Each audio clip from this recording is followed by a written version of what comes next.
Mas Riko, Bapak Ibu sekalian, teman-teman, saya bersyukur bisa hadir di forum ini dan insya Allah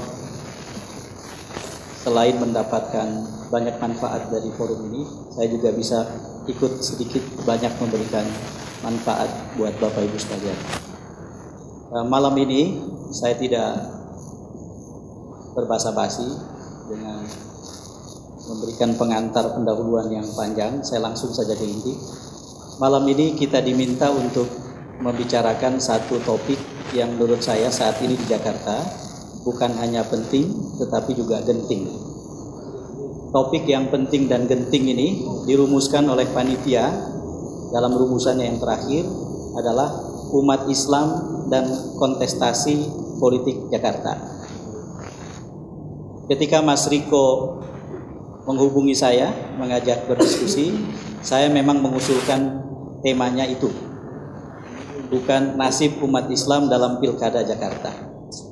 Izinkan saya memberikan semacam penjelasan awal, kenapa menurut saya yang harus dibicarakan adalah umat Islam dan kontestasi politik.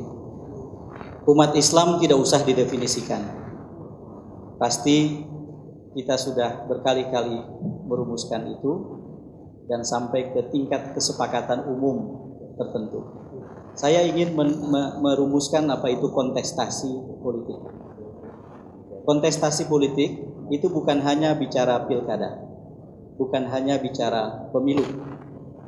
Kontestasi politik adalah satu aktivitas yang berlangsung terus-menerus. Suka atau tidak suka kita, tertarik atau tidak tertarik kita pada urusan yang disebut politik itu. Kontestasi politik terus berlangsung. Dalam bahasa sekolahan, kontestasi politik itu biasanya dibedakan menjadi 3 proses. Membentuk kekuasaan, menjalankan kekuasaan, mengawasi kekuasaan. Itulah kontestasi politik. Ketika ada pilkada atau pemilu, maka berjalanlah proses kontestasi politik dalam rangka pembentukan kekuasaan. Pemilih Jakarta datang ke TPS, pada detik-detik yang sangat menentukan mereka memilih, lalu kemudian di ujung proses akan ada penetapan gubernur dan wakil gubernur. Terbentuklah kekuasaan atau kepemimpinan di Jakarta. Itu kontestasi politik. Tetapi kontestasi politik tidak berhenti pada titik itu, dan justru untuk semua warga Jakarta kontestasi itu baru saja dimulai ketika gubernur dan wakil gubernur dilantik. Jadi ketika beberapa tahun yang lalu, hampir 5 tahun yang lalu, 15 Oktober tahun 2012, Jokowi dan Ahok dilantik jadi gubernur dan wakil gubernur, kontestasi politik tidak berhenti. Tetapi buat seluruh warga, buat umat Islam, kontestasi politik yang besar justru baru dimulai, yaitu menjalankan kekuasaan. Di dalam politik, kekuasaan itu sifatnya interaksi. Seseorang bisa berkuasa seenaknya kalau ada yang dikuasai seenaknya. Seseorang bisa menjalankan apapun tanpa hambatan jika tidak ada pihak lain yang menghambat. Kekuasaan amanah atau tidak di dalam politik, dalam kenyataannya interaksi. Yang menjaga amanah bukan saja mereka yang memegang amanah itu ketika terpilih jadi gubernur, tetapi mereka yang memilih, bahkan mereka yang tidak ikut serta mencoblos, punya kewajiban untuk menjaga agar amanah yang diberikan kepada yang bersangkutan tidak diselewengkan. Maka dalam proses itu, kalau ada gubernur yang tidak melakukan yang seharusnya dia lakukan, sehingga jalanan masih rusak, jalanan masih macet, banjir masih di mana-mana dan seterusnya, maka kewajiban pada setiap warga itu untuk terlibat. Itu adalah kontestasi politik. Kenapa disebut kontestasi politik? karena terlibat orang-orang dalam kepentingan yang berbeda. Bahkan kadang-kadang dalam politik, ketika banjir terjadi, ada orang berkepentingan untuk kita dipaksa mengatakan tidak ada banjir. Yang ada hanya genangan selama 2 hari, bukan banjir. Kenapa ia merumuskan begitu? Karena ia punya kepentingan dalam kontestasi itu supaya citranya tidak buruk. Karena banjir masih terjadi. Nah, ketika kemudian penyelewengan terjadi yang harusnya lurus jadi belok dan seterusnya, maka pengawasan atas kekuasaan juga harus berjalan. Jadi Bapak Ibu sekalian, sejauh pemahaman saya yang sederhana, dengan sedikit belajar ilmu politik, maka yang disebut kontestasi politik itu adalah proses yang berlangsung terus-menerus dan harus dijaga. Karena ketika tidak dijaga, maka bisa terjadi sesuatu. Saya ingin bercerita tentang satu peristiwa. Peristiwa ini terjadi sudah sangat lama. Mungkin ada yang masih ingat. Ada satu partai Islam di Aljazair, namanya FIS, FIS, secara mengejutkan menang pemilu. Tidak ada ramalan yang mengatakan partai Islam ini akan menang pemilu. Menang pemilu. Dan seluruh kekuatan yang anti-Islam bergerak untuk membuat kemenangan itu tidak berlanjut dengan proses kontestasi dalam proses kontestasi politik berikutnya. Sejarah kemudian mencatat itulah yang terjadi. Karena kekuatan umat Islam yang memenangkan partai FIS tidak bisa terjaga, tidak punya daya tahan yang cukup, tidak bernafas panjang, karena politik itu bukan lari 100 meter. Seringkali politik itu adalah lari maraton.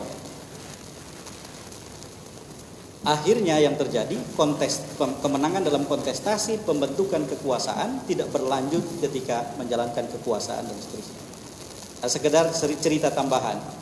Ketika partai FIS menang, banyak orang membuat analisis dan analisisnya beragam. Tetapi ada satu analisis yang sampai sekarang saya masih ingat dan menurut saya sangat masuk akal untuk FIS pada waktu itu. Kenapa partai FIS di luar dugaan bisa menang pemilu pada waktu itu? Dilihat dari jaringan partai, itu bukan partai dengan jaringan paling hebat. Dilihat dari ketokohan, tidak ada tokoh-tokoh menonjol yang tersebar di berbagai daerah. Dilihat dari pendanaan, sangat biasa. Ternyata di antara berbagai faktor, ada satu faktor yang pada waktu itu punya peranan dan ditunjukkan oleh satu analisis. Yaitu partai FIS punya satu jaringan yang tidak terlihat, yang ketika jaringan itu bekerja, hasilnya sungguh dahsyat. Dan jaringan itu adalah masjid. Jadi sejumlah khotib, para ulama, ustadz, yang mengisi kegiatan-kegiatan di masjid, termasuk dan terutama sholat Jumat, itu bukan hanya menyerukan ketakwaan, tetapi dilanjutkan dengan seruan-seruan politik, tetapi bukan seruan partisan. Kalau seruan partisan itu gini, pilih si A, jangan pilih si B, itu partisan. Bukan seruan itu yang disuarakan. Jadi setelah menyampaikan ittaqullaha haqqa tuqatih dan seterusnya, khotib menyampaikan bahwa hai kalian umat Islam, kalian punya hak. Tidak ada orang lain yang akan menjaga dan menegakkan hak itu kecuali kalian sendiri. Kalian bertumpu tangan, kalian tidak bekerja, putus asa, hanya menunggu, maka hak itu tidak akan tegak. Jemput dan rebut hak itu. Bertumpu pada diri sendiri, jangan bertumpu pada orang lain siapapun dia, kecuali para pemimpin yang kalian percaya. Kalau ada pihak yang mencederai hak itu, maka lawan seperti Islam mengajarkan secara beradab, secara sehat. Terus-menerus disampaikan, ketika hari pencoblosan tiba, ternyata melekat. Dan tanpa jaringan, tanpa uang, dan tanpa mesin politik yang dahsyat di seluruh Aljazair, FIS bisa memenangkan pemilihan. Oke, kita kembali ke pokok soal kita. Jadi kenapa saya usulkan kontestasi politik? Karena ini proses yang tidak berhenti pada pilkada.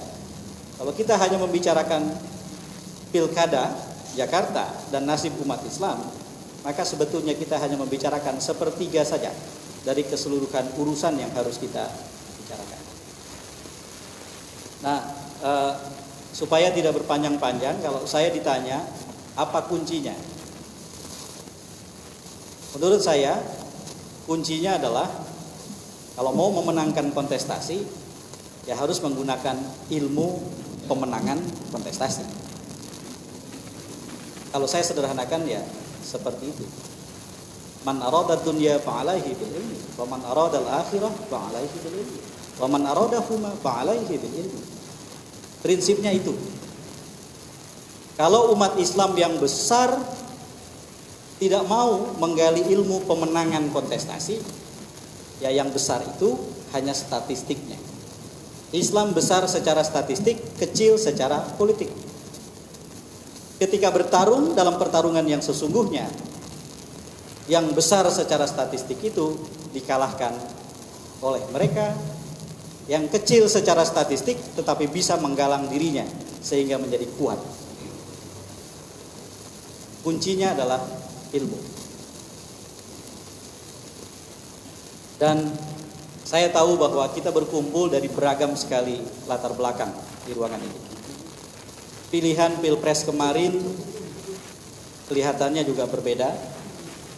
Saya tidak bisa menduga dari wajah Bapak Ibu sekalian siapa yang menang kalau diadakan Pilpres ulangan pada hari ini.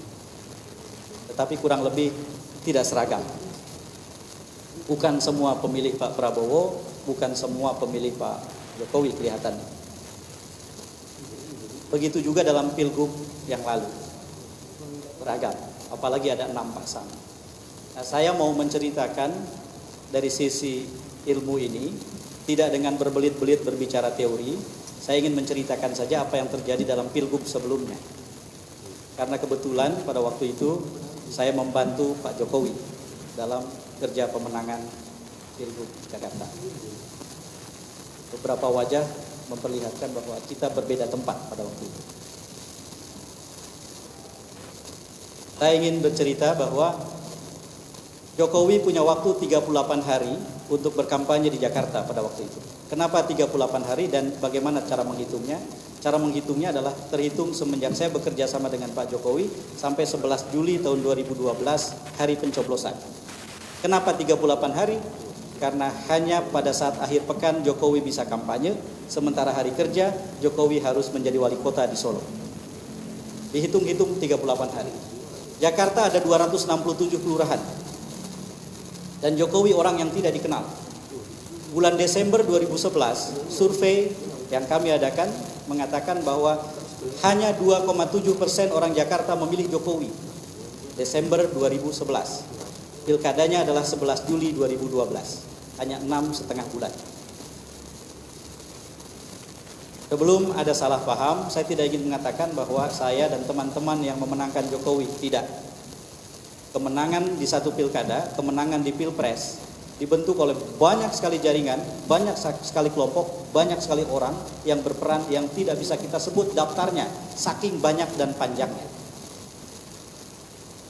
Jadi ini bukan pengakuan bahwa saya memenangkan Jokowi, tidak sama sekali, insya Allah. Lalu kemudian apa yang dilakukan? Yang dilakukan berarti adalah mendata siapa pemilih Jakarta, ada di mana mereka, berapa jumlah yang harus direbut, bagaimana caranya. Saya mau buka saja. Salah satu kunci pemenangan Pak Jokowi pada waktu itu, dan saya secara pribadi ingin, kami sudah kembangkan dalam beberapa hal menyangkut soal ini, ingin itu menjadi alat untuk mengalahkan Pak Ahok. Secara pribadi, kita bersepakat atau tidak, saya tidak menganggap forum ini untuk itu. Secara pribadi, saya ingin itu digunakan untuk mengalahkan Pak Ahok. Ya baru kemarin rasanya saya ketika seolah-olah ada yang bertanya kenapa harus Pak Ahok dikalahkan. Buat saya, pemimpin yang terlalu arogan, apapun agamanya, apapun jenis kelaminnya, apapun suku bangsanya, tidak menarik, kurang berharga, dan tidak layak menurut saya. Jadi kembali ke tadi, 267 kelurahan. Akhirnya harus dicari. Jokowi keliling kan tidak mungkin 267 kelurahan keliling dalam 38 hari. Yang ada bukan menang pilkada, bisa wafat dia kalau memaksakan itu, meninggal dunia dia. Maka harus dicari cara bagaimana menemukan tempat yang bisa membuat Jokowi bisa menang.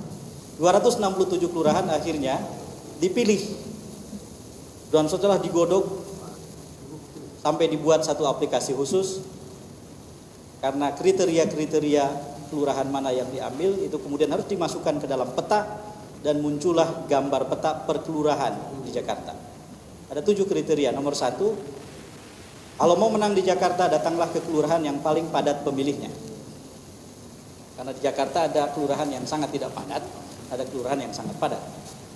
Bahkan ada kecamatan yang sangat tidak padat seperti Kepulauan Seribu, bahkan ada kabupaten administratif Kepulauan Seribu yang sangat tidak padat, dan ada yang amat sangat padat. Jadi kriteria pertama itu. Kriteria yang kedua apa? Kriteria yang kedua adalah yang golputnya dalam pilkada 2007, pilkada sebelumnya paling banyak. Kenapa? Golput pada waktu pilkada Pak Foko melawan Pak Adang Doro Jatun 2,5 juta orang dari 5, sekian juta pemilih Jakarta. 2,5 juta orang golput, dan besar sekali. Harus dicari siapa mereka, ada di mana mereka. Masuk kriteria. Yang ketiga, kelurahan yang rata-rata anggota kakaknya paling padat. Jakarta pada 2012 keseluruhan secara provinsi 2,5 orang per kakak rata-ratanya. Maka dicari kelurahan pada waktu itu yang rata-rata anggota kakaknya 6-10 kakak. Kenapa begitu? Kalau kandidat yang Anda usung datang ke satu kelurahan, di situ 10 orang per kakak, yang ketemu dengan kandidat Anda usung itu 100 orang, orang yang 100 pulang ke rumah, maka kampanyenya menerpa potensial 1000 pemilih di tempat itu. Dampak pelipat gandaan atau multiplikasinya sangat besar. Kriteria yang keempat adalah kelurahan yang paling padat warga miskin. Kenapa? Survei mengatakan bahwa ternyata di Jakarta ini media yang paling penting membentuk pilihan orang Jakarta adalah berita televisi, bukan iklan televisi. Iklan televisi pada waktu itu di bawah 4% peranannya. Berita TV 80%. Panduk, baliho, media luar ruang 4, sekian persen, sangat tidak penting. Nomor 2-nya itu adalah kontak langsung dengan kandidat. Jadi kuncinya adalah berkeliling yang rajin, bertemu dengan sebanyak mungkin calon pemilih, dan sebegitu atraktif kegiatannya sehingga muncul di berita televisi, bukan mengeluarkan uang banyak untuk beriklan di televisi. Persoalannya orang miskin tidak nonton televisi. Maka orang miskin harus jadi prioritas, dimasukkan jadi kriteria, dicari di mana mereka, di kelurahan mana mereka berkumpul, datanya ada. Yang kelima, kelurahan yang paling padat warga menengah ke bawah, dilihat dari pekerjaannya. Pengangguran, sektor informal atau pekerja kasar, petani di timur, nelayan di utara, dan seterusnya dikumpulkan dari data statistik, dicari lokasinya di kelurahan mana yang paling padat. Karena apa? Orang miskin dan warga menengah ke bawah itu jadi sasaran 3 kandidat yang lain pada waktu itu. Pak Fauzi Bowo sebagai petahana atau incumbent, Pak Hidayat Nur Wahid yang PKS-nya punya jaringan yang luar biasa, menjangkau rumah ke rumah, termasuk di kantong-kantong miskin, dan Pak Alex Nurdin yang memobilisasi dana dalam jumlah besar dengan ribuan relawan yang disokong oleh resources yang cukup. Mereka berebut ke kantong itu, maka itu harus direbut. Yang keenam, kelurahan yang paling padat warga Jawanya. Kenapa warga Jawa? Karena tahun 2012 36% pemilih Jakarta adalah orang Jawa. Orang Betawi jauh di bawahnya, berdempetan dengan jumlah orang Sunda. Jadi kalau mau memenangkan pilkada Jakarta, jangan bikin demo yang mengatakan gubernur yang bukan orang Jakarta ditolak, yang bukan orang Betawi ditolak. Orang Betawi sedikit. Itu membuat orang lain yang bukan Betawi merasa tidak dihargai. Jadi harus dihitung Dan yang terakhir, kelurahan yang pemeluk agamanya pada waktu itu ya, pemeluk agamanya majemuk beragama. Karena Jokowi wakilnya Ahok. Waktu itu tidak ada pembicaraan sama sekali Jokowi akan jadi presiden. Jokowi wakilnya Ahok. Kalau Kelapa Gading sangat Kristen, tidak perlu jadi prioritas. Kenapa? Karena ada Ahok, mereka akan memilih Ahok. Kalau Mampang Perapatan tidak jadi prioritas. Kenapa? Terlalu Islam, sehingga tidak mungkin milih Jokowi karena ada Ahok. Maka yang di tengah-tengah itu, dari 267 kelurahan, akhirnya terambillah 77 kelurahan prioritas. Yang ketika dihitung, kalau Jokowi menang di situ, maka dia bisa memenangkan pilkada. Itulah zona 1 pilkada 2012. Zona 2-nya ada, zona 3 ada. Zona 3 yang diabaikan. Tetapi zona 3 tidak diabaikan sama sekali, ada instrumen politik yang bekerja, misalnya jaringan partai. Zona 2 kalau resources berlebih masuk ke zona 2. Lalu kemudian pilkada juga sangat mementingkan diferensiasi, pembeda. Kandidat yang akan dilihat adalah yang berbeda. Kalau kandidat yang mau dilawan arogan, harus dicari orang yang membuat nyaman, karena yang bersangkutan tidak arogan. Kalau yang mau dilawan adalah orang yang katanya kelebihannya adalah berani, kuat, maka harus dicari kandidat yang punya kelebihan sejenis, sehingga kandidat yang diusung ketika dilihat diferensiasinya tidak tenggelam di balik yang mau dilawan. Prinsip-prinsip itu sangat penting. Dulu ada 6 pasang kandidat di Jakarta. 6 pasang kandidat itu sudah diperkirakan 1 incumbent, 5 bukan incumbent yang menantang. Maka waktu itu sudah diperkirakan di antara 5 itu yang lain pasti akan ngegabugi Pak Foke, menyerang habis-habisan Pak Foke, kuat dengan bahasa-bahasa yang keras menyerang incumbent. Maka Jokowi strateginya adalah tidak seperti itu. Sehingga barangkali ada yang masih ingat ketika di satu stasiun televisi semua kandidat ditanya apa kelemahan Pak Fauzi Bowo. Semua bercerita dengan sangat lugas apa kelemahan Pak Fauzi Bowo kecuali Jokowi. Jokowi menjawab dengan mengatakan tidak ada kelemahannya.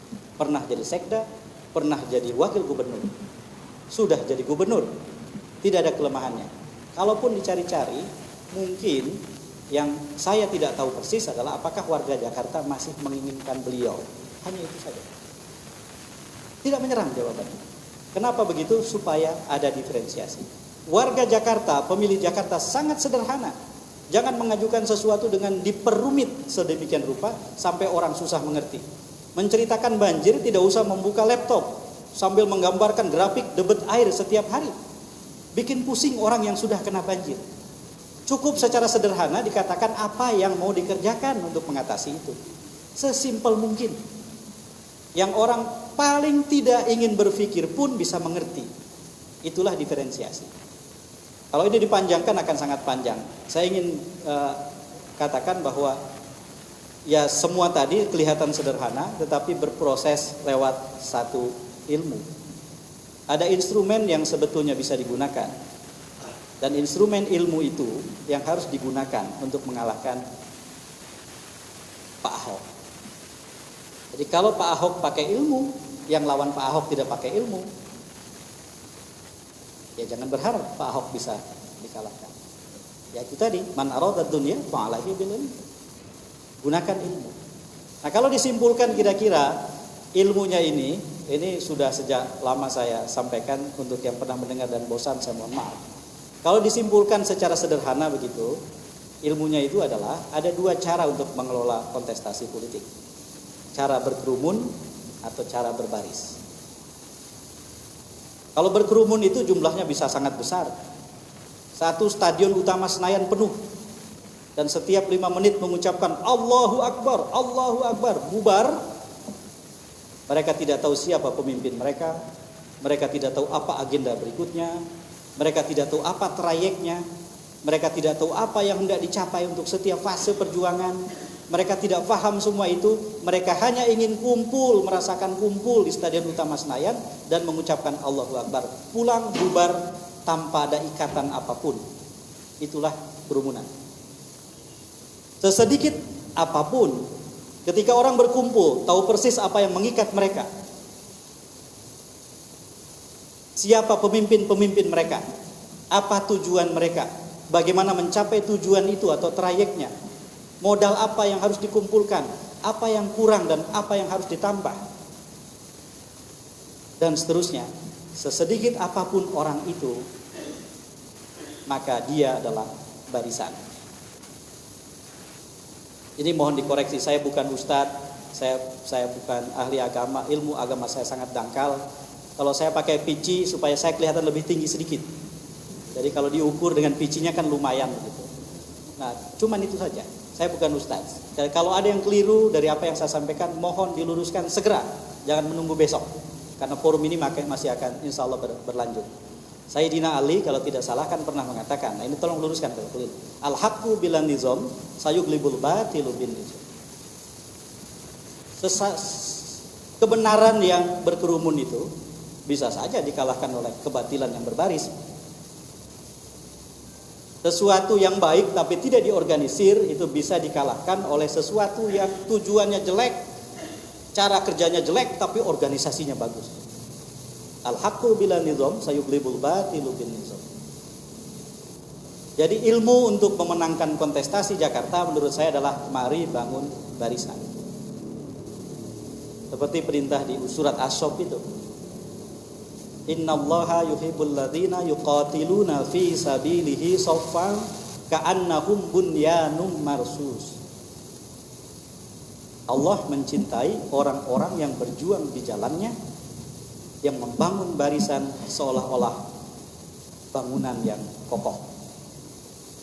Dan bangunan yang kokoh itu dari mulai arsitekturnya dihitung, fondasinya dibuat sebaik mungkin, pilihan bahannya dibuat sedemikian teliti, penggunaan dana pembangunannya tidak dikorupsi, dihitung betul arus angin, arus air dan seterusnya. Seperti bangunan di Bali yang anti gempa yang tidak diciptakan oleh arsitektur modern tapi arsitektur zaman dulu, yang setiap siku-sikunya tidak dimatikan tetapi dibikin seperti ikatan longgar, sehingga ketika dulu sempat terjadi letusan gunung, banyak sekali bangunan di Bali tidak runtuh karena mereka ikut bergoyang di tengah gempa akibat letusan itu. Kenapa masjid di Aceh banyak sekali yang masih berdiri? Menurut saya seperti perintah As-Saff itu, bangunan yang kokoh. Termasuk ketika pintu-pintu jendela-jendela besar yang tersedia, lalu kemudian gelondongan kayu di bawah tsunami mau lewat, dia tidak menghantam apapun, tapi lewat pintu-pintu besar itu, masjidnya selamat. Nah, yang ingin saya katakan adalah berbaris, memenangkan Jakarta dengan berbaris, memenangkan Jakarta lewat barisan. Itulah tema umat Islam untuk memenangkan kontestasi Jakarta. Dan untuk itu menurut saya harus dimulai dari sesuatu yang sangat simpel. Jangan hanya mengatakan sesuatu terus menerus, apalagi sampai 15 Februari. 15 Februari tahun depan itu hari pencoblosan. Kita terus saja ngomongin itu, tanpa pernah mengubahnya menjadi agenda, tanpa pernah mengubahnya jadi rencana kerja, tanpa pernah merealisasikannya, tanpa pernah memonitor dan mengevaluasi langkah kerja itu, dan seterusnya dan seterusnya. Kalau hanya berkata-kata tetapi tidak melakukan itu, maka alih-alih bukannya dicintai Allah seperti surat As-Saff, maka akan terkena ayat sebelumnya kan. Dibenci dikarenakan mengatakan sesuatu yang tidak dikerjakan. Jadi inilah yang ingin saya katakan sebagai pengantar, karena kalau saya panjangkan akan sangat panjang gitu, dan mungkin baru sekitar hari Selasa kita selesai. Saya khawatir itu menzolimi kita semua termasuk saya sendiri. Jadi saya ingin akhiri di sini, setidak jelas apapun yang saya sampaikan, mudah-mudahan ada manfaatnya. Insya Allah kita masih punya waktu untuk berdiskusi. Termasuk kalau ada yang bertanya, kenapa Anda membela Jokowi pada waktu itu? Silakan saja. Soal saya menjawab atau tidak menjawab nanti urusan nanti. Saya ingin pulang dari masjid ini dengan selamat, itu saja. Mohon jaga itu. Baik, terima kasih. Mudah-mudahan ada manfaatnya. Billahi taufik wal hidayah. Assalamualaikum warahmatullahi wabarakatuh. Waalaikumsalam warahmatullahi. Aplikasi Android Saling Sapa sudah tersedia di Play Store. Download gratis aplikasinya sekarang juga dan install di ponsel Anda. Simak dan koleksi video maupun audionya. Kini jadi lebih mudah, menyenangkan, praktis, efisien, kapan saja dan di mana saja. Raih keberkahan dalam kemudahan. Salingsapa.com. Berteman dalam kebaikan.